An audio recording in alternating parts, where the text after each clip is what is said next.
What is going on, guys? Welcome back to the Throttle YouTube channel. My name is Quinn, and today we're going to be working on our Honda S2000. But this engine is a little old. It's got some seeps, it's got some leaks, and we're going to be pulling it out and doing a ton of maintenance on it. So the first step, we got to get this F22 out of the engine bay so we can clean everything and start diagnosing the minor issues that it does have. So let's get into it.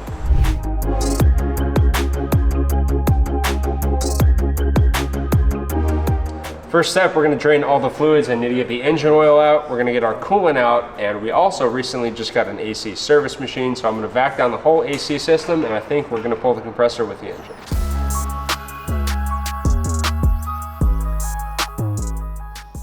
Got an AC machine here. When did we get this? Like last week, and I haven't used it yet. We're gonna see how well it works. I used to service AC machines at my last job, but the last job I worked at, it wasn't this though. So there's gonna be a little bit of learning to do here, I think. So what do you got? You got a red line and a blue line? So you got a low side and a high side. There we go. And then we'll read our pressures, which are terrible right now because the car hasn't ran and the AC's been off. So we're gonna plug her on in, press OK to start. Is that okay? Thumbs up is okay. Thumbs up is okay? And it just sucks all the Freon, just right out. And we'll have no Freon left, so then we just take the line off, we're good. Wow, that's crazy. So to fill it back up, we're gonna need to get Freon. There's none in this tank, and then we need PAG oil. What if I just cut this line right now? Then it would go And the shop everywhere. would be annihilated. And then you know how you do many that, times there'd I be did that AC in my everywhere, house? you'd ruin our machines, and then, dude, SWAT through the roof. Kick in, everyone's down here, guns, and then Ricky's going off in the back of a SWAT van.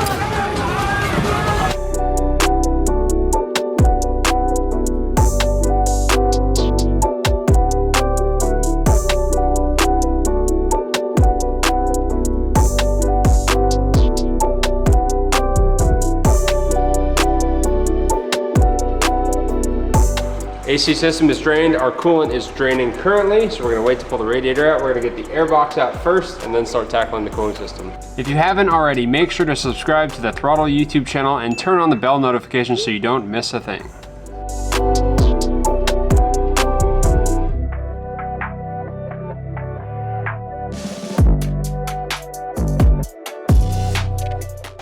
There's the stock air box, which is massive. Dude, it's like literally the size of the engine.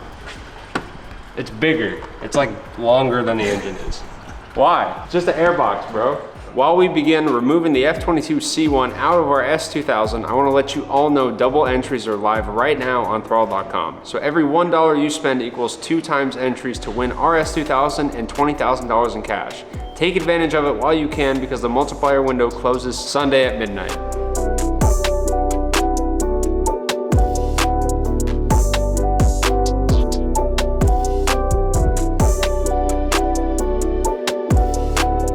I've got most of our electronics, wiring harnesses and all that stuff done up top. There's a couple of things I need to unbolt electrically down here, including the transmission, and then I can tuck the whole harness up out of the way, which means we'll be good to pull the engine out. So we're gonna do that, bring it back down.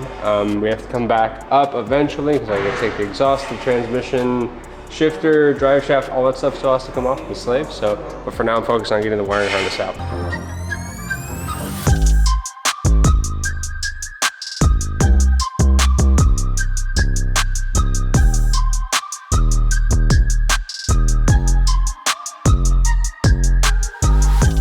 What about all this? It's not done, it's not done, it's not done, it's not done, it's not done, it's not done. We're not finished. You got belt to do in order to take that off or what? Do the game plan here, Will. Did you already drain this? Listen up. Will? Will was out running errands, so he's not in the loop. So here's the up to speed. Okay. Coolant's drained, AC has been drained. Okay. We're gonna leave all of this on the engine. The alternator, AC compressor, intake manifold, all that is staying. Aha. So now we have to get our exhaust off, we need to get our shifter off, and our drive shaft off. Ah, I got you. This is last step before we get Compressors, all that stuff is staying on. Okay. It would be really cool to get this engine on a stand, like fully dressed still.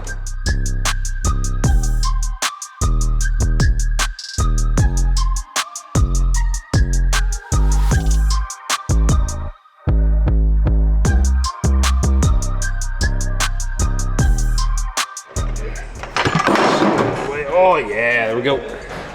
Drive shaft, baby.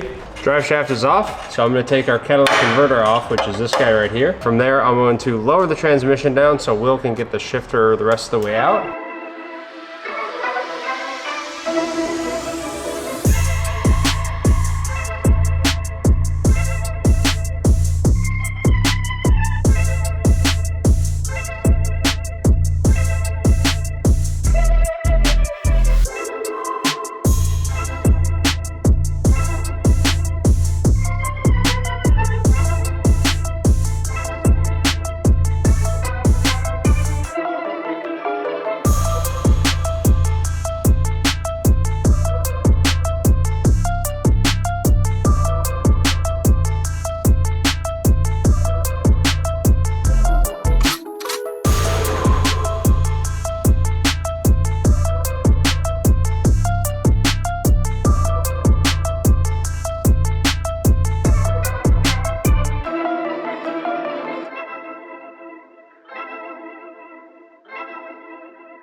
Oh, did you push on the clutch there, Will? What? Did you push on the clutch pedal? Oh yeah. Jesus. R.I.P. slave cylinder, dog. Alright, well, there goes the slave. See you later, Oh, slave. well, didn't need it. You don't need a slave cylinder, I You guess. just told me to push on the clutch. Oh, I said, did you push on the clutch? Oh. And then you pushed on the clutch. Oh, well. It's alright. Wait, Quinn, explain to the camera what just happened. Nothing happened. Come here. Holy shit. Miscommunication is what happens. Jesus, Will, you trying to break your ankles? You can't fix that, Quinn. R.I.P. slave cylinder. We needed a new one anyway. Now we do. This is serious. Who pressed the They're acting as if I was down here and I saw that he had done all this shit. I knew it! Oh, it's, yeah, no, it's okay. Blew the piston out of this thing. We're 5 minutes after him asking me to press in the clutch. I thought he was asking me Well, I again. was doing that so I could rotate the drive shaft. Did it Okay. fly out? Slave off. All right, from the top, what happened, Quinn? And I took the slave off the transmission. It was hanging here. It was fine. It was chilling. So my Just hanging perspective, out. can I see that that's hanging down? No, I didn't. I didn't Okay. tell you. I didn't warn you. Okay. To be fair, this is not 100% new. But then I like look at it and it's leaking fluid. I'm like, that's weird. And this is like kind of popped out just a little bit. So I asked, hey Will, did you push on the clutch pedal? And Will goes, okay, and then pushes on the clutch pedal and then sends the rest of it out. So it would have been fine had you not asked me that. the slave cylinder is smoke now. so why is it broken though? Yeah, what Because well, this is supposed to push against the clutch, right? Mm-hmm. So when it's pushing against the clutch pushes back and keeps all of its guts inside of it. I When see. there's no clutch, when there's now no it's clutch, you definitely press done. on it and then it just goes that way with nothing to stop it and then it dies. That's what happened here. So there should be resistance, but it met no resistance. So you, it you just. take a slave cylinder off a transmission, Where's- don't push on the clutch. Where's the nipple? Right here. It's in the trans still.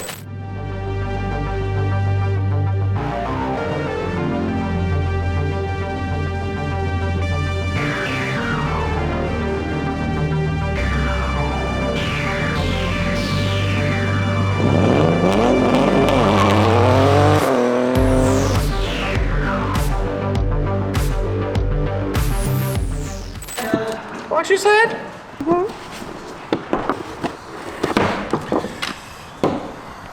Alright, Will pulled out the stock S2000 shifter. This looks really similar to the one that was actually in the Freak. And we are replacing it with something else that looks really familiar from the Freak. And that is the hybrid racing, brand new to market, S2000 short shift kit. We have, I think, one of the first ones in the Freak, and it is absolutely amazing. It allows me to find third gear whenever I need it, because in the past I had trouble with that. It's really nice. It replaces basically everything with all new components, really well thought out. So this goes on here, and you can position the shift knob height as well as the location that suits you as a driver, which is really cool. It's gonna last the rest of the life of the car. We also have a few other bits in here that will open later on camera.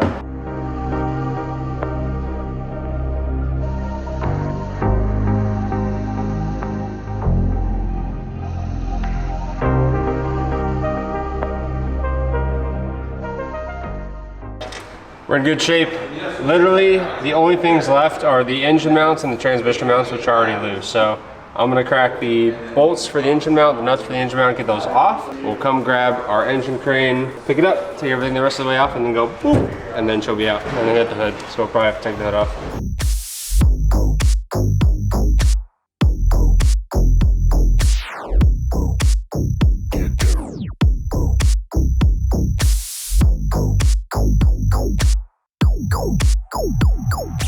Woo! What the heck? It's quite the contraption, right? Jesus. Dude's got like 3 wobbly extensions. All right. All right, we're now at the stage where we need this, and we're gonna see what this looks like.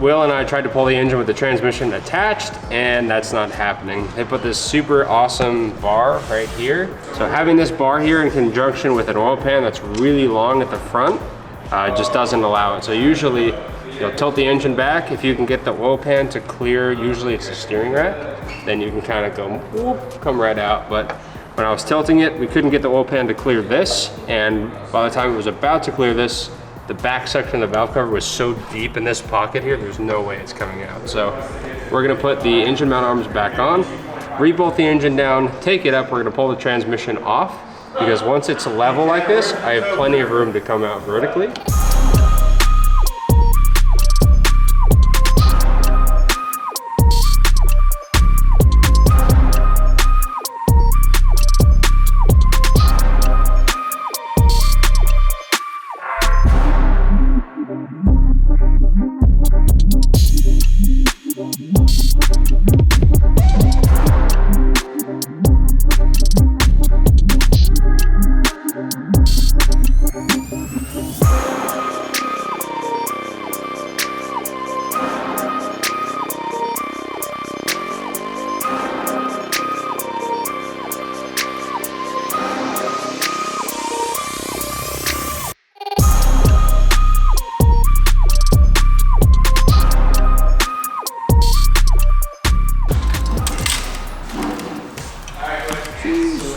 Oh, she's seen a little bit of heat.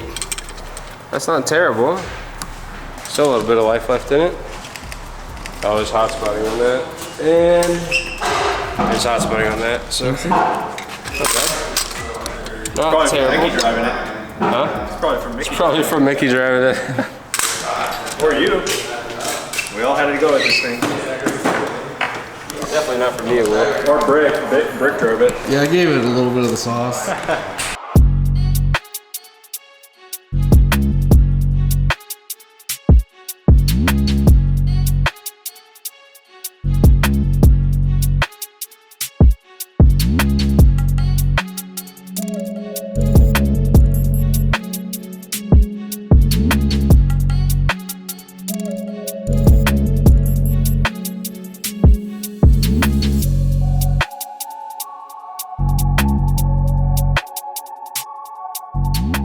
We're pushing the S2K out, engine's out, we're gonna pressure wash it and clean this engine bay out.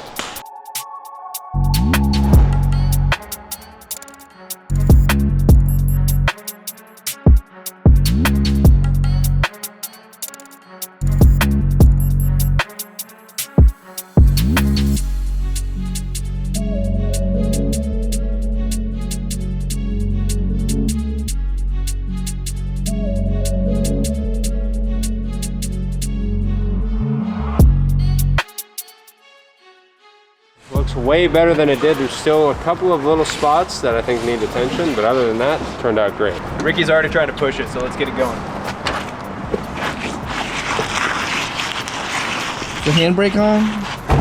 The S2000 engine bay is cleaned. It looks really nice. We pushed the car back inside. This engine does need a little bit of work. We do have some gaskets here that are leaking, and there's just a lot of crud and grime kind of all over. We're gonna do a whole refresh on this thing. We got a lot coming for this engine.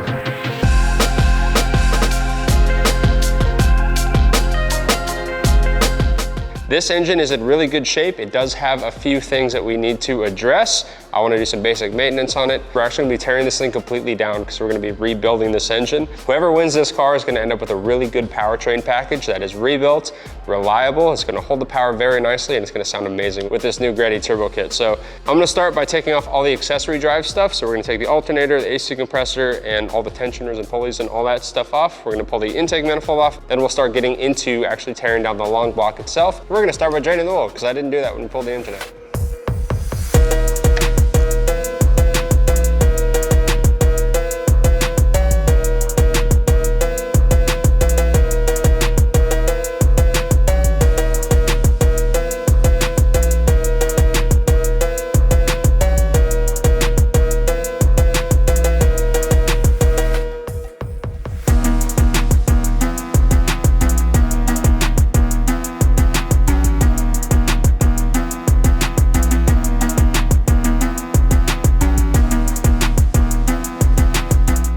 Got most of our accessory drive stuff off. The only thing left is really the water pump housing. So to get to that, we're gonna pull the intake manifold off. I'm gonna try and leave as much stuff on as I can. So this vacuum line, the coolant lines associated with it, I'm gonna try and pull everything off. Fuel rail, throttle body, all off at as one piece, so it doesn't like yard sale everywhere. It'll make it a lot easier to put it back together. So we're gonna get that off. Then we're gonna get the water pump housing area sorted off. We'll get the oil filter and cooler and all those lines off.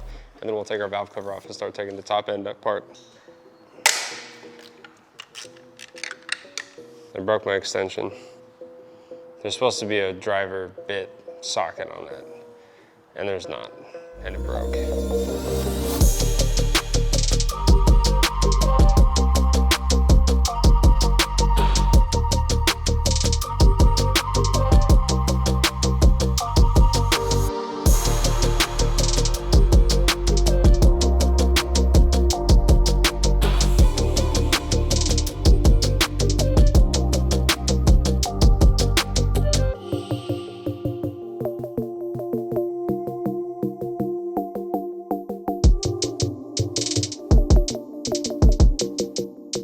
We have all the accessory off of our engine, our intake manifold, everything is stripped off and we're ready to start tearing into this thing. Now, the next step is gonna get the crank pulley off. I've never done it on an F22 C1 like this, but on a K series, they're notorious for kind of being annoying. They put them on really freaking tight, so hopefully that comes off fairly easily. From there, we're gonna take the oil pan and the timing cover and the valve cover off and start dealing with our timing chain. And once that's done, then we're gonna pull our camshafts out and then get the cylinder head off. So let's keep going. Nope.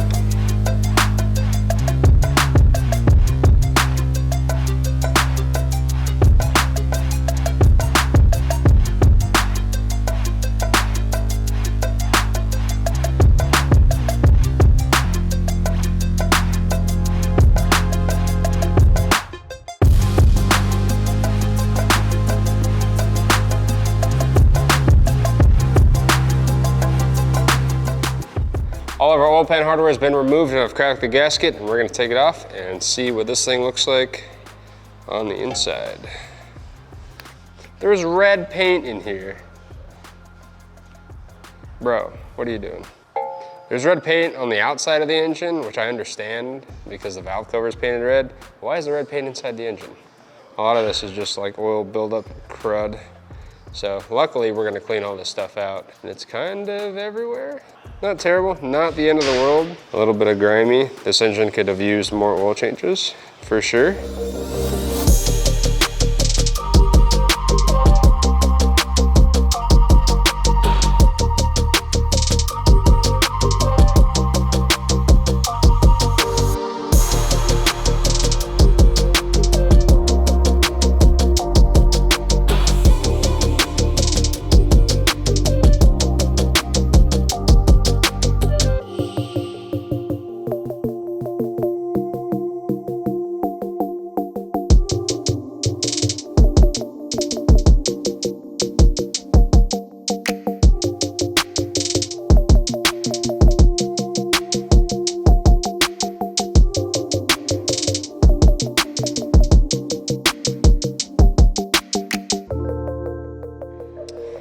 So we have our timing cover, oil pan, and valve covers off, and now we can kind of get our first glimpse of what the inside of the engine looks like. I did notice a few things already. Number one, you're gonna see this brown gunk kind of everywhere. That's usually when I see it, it's either oil changes haven't been done frequently enough, or the car's been sitting for a significant amount of time with old oil in it. So that's kind of everywhere. It should come off fairly easily if I just start rubbing it over here. Some of this stuff is coming off. So it's not bad, it's just kind of like staining from old oil. From here, we're gonna put the timing cover back on so I can locate it at TDC on the crank, and then we'll start taking all this stuff off, getting our cams off, getting all this stuff off, and getting prepared to take the cylinder head off. So let's keep going.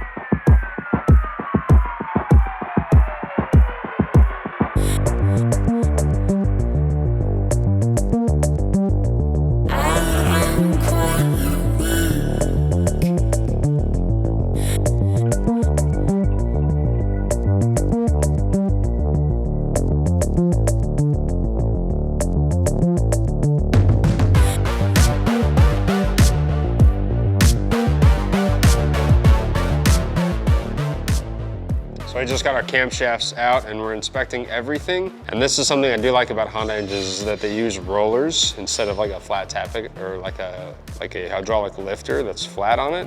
You get virtually no cam wear. So everything looks really good. There's like zero scoring on any of the lobes or the journals, which is really nice. So everything is in really good shape on the top end. This of course does have a lash adjustment, which we'll have to adjust and set when we put everything back together. But as far as the top end and valve train goes, things in great shape.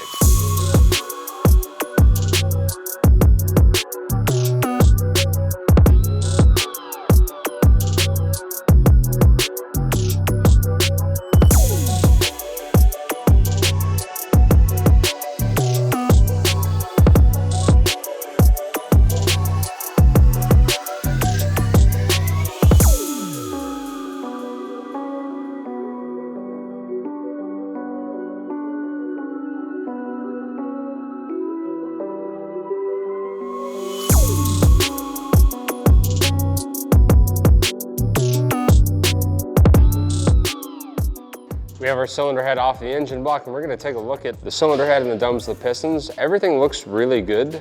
We do have a little bit less carbon buildup than typically you would see on an engine with this mileage, so everything looks good. The bores look good.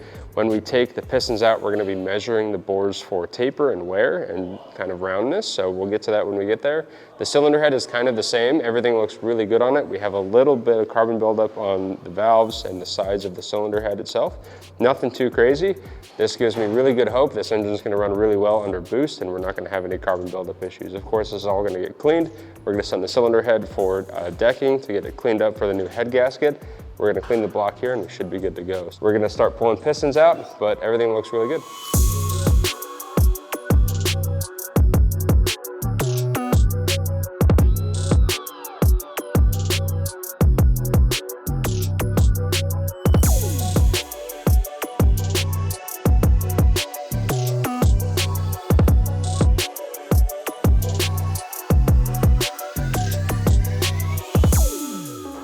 Looks good. Aside from the oil stain that we're kind of seeing throughout the rest of the engine, looks like a motor, spins like a motor. Let's pull it apart, keep going.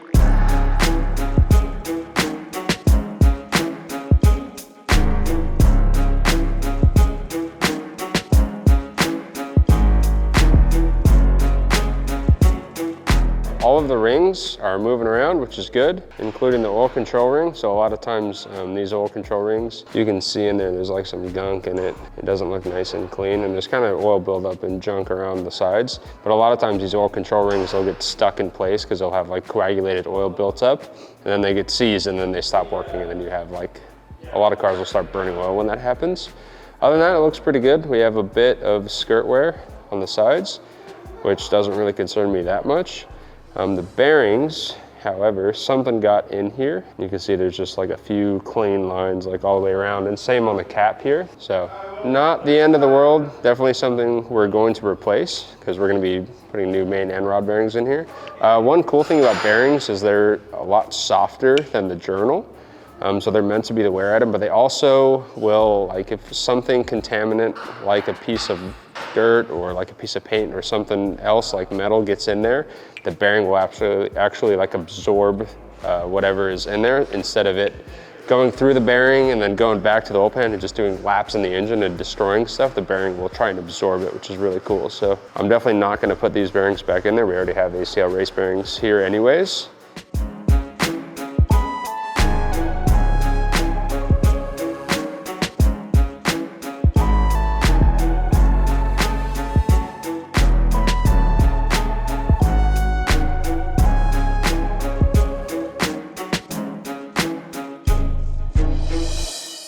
All of our pistons out and everything seems to be in pretty good shape. There's a few minor things, again with the bearings, just kind of every connecting rod bearing had a little bit of wear on it. I think cylinder 3 got it the worst. We have a little bit more wear on the side here and then some more wear where the two bearing shells meet. Rings look good. All of the compression rings on every cylinder are nice and free. The only thing is on cylinder 2, the oil control ring is starting to seize up a little bit. So if I really like try and twist it, I can almost get it to move, but it just doesn't really want to sit free. If I grab some of these other oil control rings, will kind of float around and be super easy to rotate. Cylinder 2 is starting to seize up. So there is a bit of gunk in here as we've seen taking this engine apart. And if anything, this would have just started consuming a little bit more oil than normal. So I don't think it would really have caused a huge issue with the engine, but down the line, it would have started burning some oil. So aside from that, everything's in good shape. The crank journals, where the connecting rods are concerned, are in good shape. The crank has nothing crazy going on with it. It spins nice. Our thrust seems to be in pretty good spec. So we're gonna measure that thing when we put all the new bearings in it. But for now, let's get this cradle off.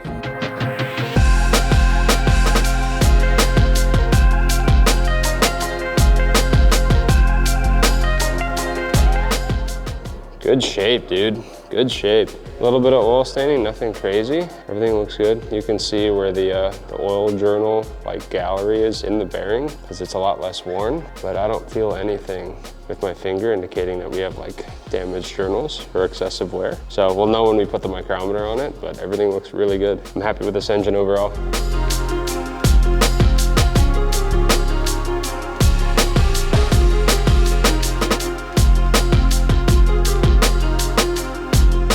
That's gonna be it for today's video, guys. We got our F22 C1 AP2 Honda S2000 engine completely torn down. Everything looks very promising. This engine was in really good running condition. We found a few minor things that we need to correct and fix, which will be fixed with the engine rebuild. So everything looks really good. I think we overall have a really strong, healthy engine to rebuild. And I think overall it's gonna give you guys a really good engine, and one of you is gonna take this car home. So I'm very excited on how this turned out. We have a lot of cleaning to do. We gotta clean all of the RTV off. We had to clean literally all the gunk off the engine block, and a lot of internal cleaning to do to get some of that oil staining off of some of the components, the timing components, the front engine block. There's a lot to do still before we put this engine back together, but thank you guys so much for watching. As always, don't forget to like, comment, subscribe, and we'll see you guys in the next video.